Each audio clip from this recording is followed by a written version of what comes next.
Just a few things to start off with. A few months ago, I recently moved in with a good friend of mine and her family. The house I live in is pretty far out in the sticks. Nothing much happened here, and everyone is a free thinker, as my friend likes to put it.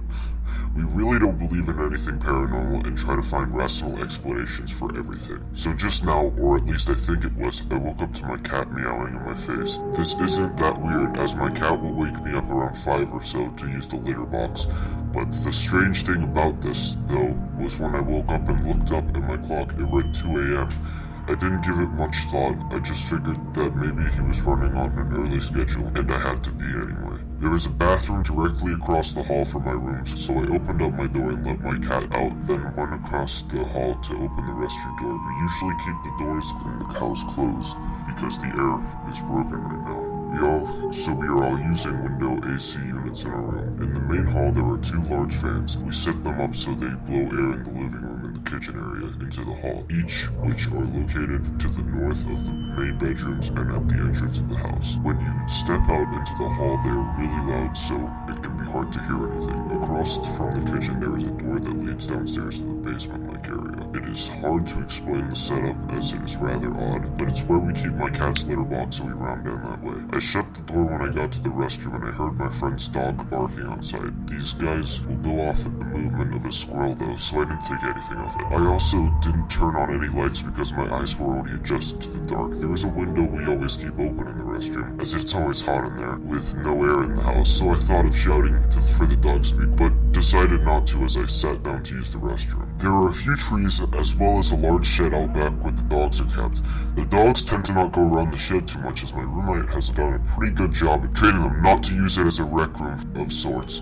There is a pool table and a ping pong table in it. We also like to play Dungeons and Dragons in there, as it is very atmospheric, and the leaves and stuff fall into the roof. A good breeze can make the whole room groan. I noticed that one of the dogs, though, was actually barking at the main entrance to the shed, while the other was running back and forth around the front side. I squinted my eyes to see if I could see anything, but there was only darkness. I could tell the door was open. I thought that was odd, but it was also entirely possible that whoever went out there just forgot to close it. As I sat up from the toilet and flushed it, a light flicked on in the room and I could see the dark outline of a figure.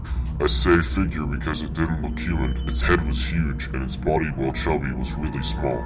With long, skinny arms and legs, I felt like it was staring at me and I was petrified with fear. Suddenly the light went off again and I ran down the hall to my friend's room to go get her husband. My friend's husband is in the military and he is very protective of his family, so when I told him what happened, he quickly got out of bed and grabbed his pistol and a flashlight, telling his wife to stay put in the room. When he got back, he said he didn't see anything and asked me to come with him so I could explain exactly what I saw. We went to the shed. There was nothing out of place, literally nothing. Everything was right there where it was supposed to be, so it doesn't seem like there were any burglars. Also, when I told them I could tell the door was clearly open, my friend's husband said I must have been mistaken because the door was closed when he went to check on it. My friend joked that maybe it was aliens. I laughed with her, but that had been a legit thought in the back of my mind. Again, I'm not the kind of girl who typically believes something like that. While I do accept among the millions and billions of galaxies there is likely other life out there somewhere, I have never considered that any of it has ever visited our planet or anything else. But what I saw was not human. It was something else entirely. I think the thing that freaks me out more than anything else is that when I got back to my room, my cat was ready to come in again, which is unusual because usually after he gets out, he likes to run around the house and play. The second more freaky thing though is that when I got up to pee, I saw my clock. It clearly read 2:02, but when I got back to my room, it read 4:04. I know this entire time did not take 2 hours, maybe 5-10 minutes at the most. I feel like I should only be around 2:30 as I write this, but I'm looking at my clock on my computer and it's quite clear that my digital clock, which has automatic time set up, is correct. It is actually 4:30 in the morning.